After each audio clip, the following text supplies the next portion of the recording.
But that first Thanks for trying though. That's something that first one, he grabbed my ass. It was his job. That's what everybody says he does too. Apparently in life he was like that too. That's crazy.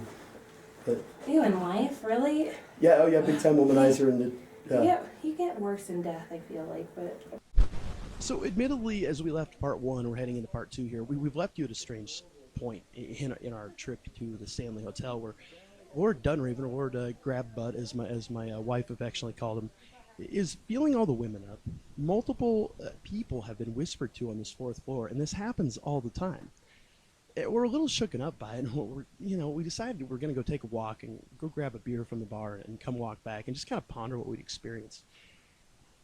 But before we left, we both felt compelled to have a good long talk with Lord Dunraven because we knew we were going to come back to the room. And I had to tell him, quite frankly, if you want to hang around and play grab butt, come back, tomorrow night. It's my wife, and I don't want my butt grabbed, and it seems to be all you're interested in. Funny enough, after we had this long 30-minute talk with him, and we went into it, we respect that you're here and it's your realm and your place, but we will interact with you, but we don't have desire to do it in that way, buddy. Sorry, you perv, but we were very respectful. And funny enough, he seemed to leave for the rest of the night. And when he left, these radical temperature swings that would come through the room, probably 10 to 15 degree temperature swings, stopped as well. They came back a little bit the next morning, but he seemed to take off and apparently just wanted to play grab butt. And I began to really think about all this and trying to piece together. And the truth is, my wife and I have both experienced ghosts since we were children.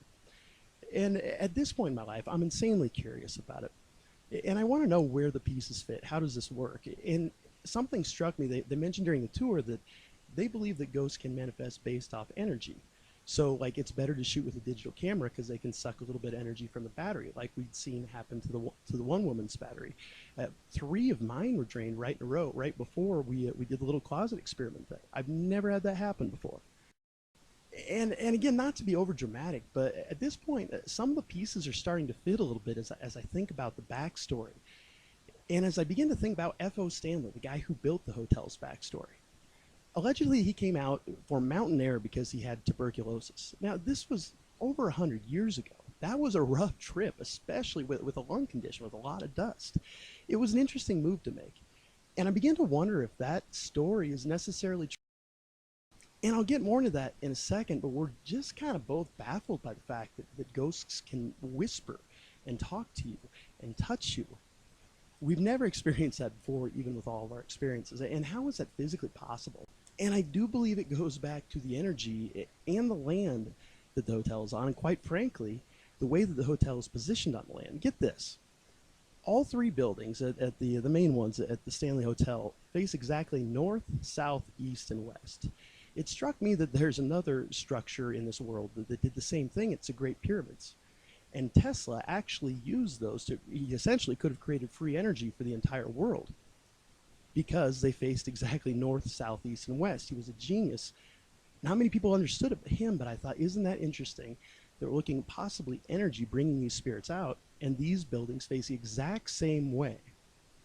And that would have been hard to do over 100 years. I began to think about Stephen King, and I began to wonder how much of an imagination he really has. Because based off the things I had already seen in my few visits, and certainly this night, he wouldn't have had to imagine much of anything to write The Shining the way he did. Is it possible he actually witnessed those things there when he was staying there alone? In the infamous Haunted Room 217, which I'll get into in a second, which is a fascinating story. But back to F.O. Stanley, the guy who owned the hotel. Did he really come west because of tuberculosis, or did he intentionally come to this land knowing there was something special about it, intending to make this place exactly what it is? Which is an amazing place. It's been referred to as a Disneyland for ghosts. And quite frankly, skeptic or not, we're all left to make our own decisions. But if you go, and if you experience it, it's hard to be skeptical. You then also have to ask yourself, why is it that F.O. Stanley built a power plant right next to that hotel? Again, if energy is truly what makes these things manifest, why is there a power plant that F.O. Stanley built right next to it? Intentional? Coincidence? It's something interesting to think about. Was it really tuberculosis and fresh mountain air that he came to Estes Park for? But if you look at it historically, it was literally the first hotel west of the Mississippi to have electricity. And the power plant is right next to it. And I realized that when we were walking back that evening. Isn't that interesting?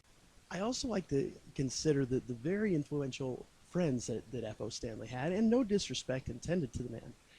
I just find there are a lot of coincidences there in terms of the amount of electricity, the positioning of those buildings, and the ridiculous amount of ghost activity that happens on those premises.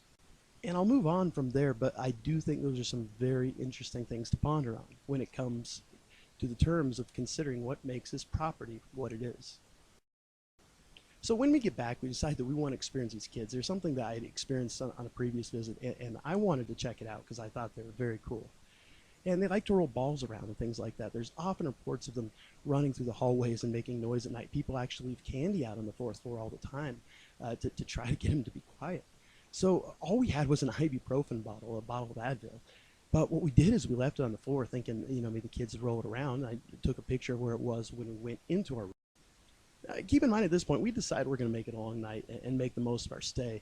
So this first picture I took was at 2:04 a.m. We then went in our room, talked for a little bit, just again digesting the events. Didn't hear anybody walk by, and it's an old creaky hotel. You can hear people and things that aren't live people frequently. Nothing walked outside the room. We walk out at 2:22 a.m. and look where the ibuprofen bottle is. Now, is it possible somebody sneaked by and we didn't hear him and decided to put it up on the end of that little railing? I suppose. I don't know why they wouldn't have thrown it away. We sure didn't hear him come by. And given it's a Stanley Hotel, it sure seemed to be them. Another interesting thing, if you look up on the panel of the attic right above where this was placed, it says Red Rum backwards. I don't know how that got there. I don't know if it was a ghost. I don't know if it was a prank. I don't know what or why or how that got there, but again, it does make you consider, was Stephen King really writing a book of fiction there? So after walking around the halls and taking a bunch of pictures, I couldn't get any still pictures to turn out, which amazed me because on a previous visit I got a bunch of them, which I'll have to put up. Mostly just video stuff this time, which was cool, but we went back in the room and decided to see if we could get a hold of one of the kids in the room, basically. And we used the sucker theory. I hate to call it that, but the lollipop in the hand. And I know that this video isn't as compelling as being there personally. But I'm telling you, I zoomed way in on this. And watch my wife's hand. It doesn't tilt. She is not rocking that sucker off repeatedly here. It's being pulled down. You can watch it be pulled down. It was incredible. The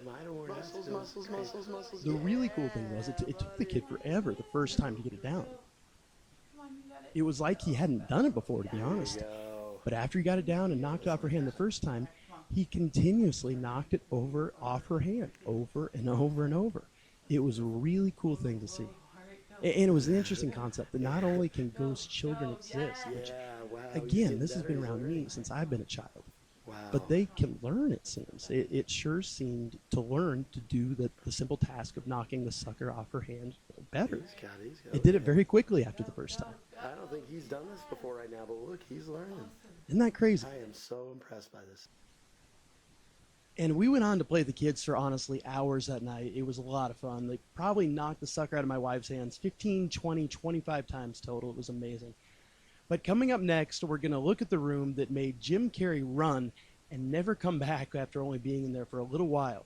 A room they just found a new bit of history to, and the room Stephen King wrote The Shining in, 217.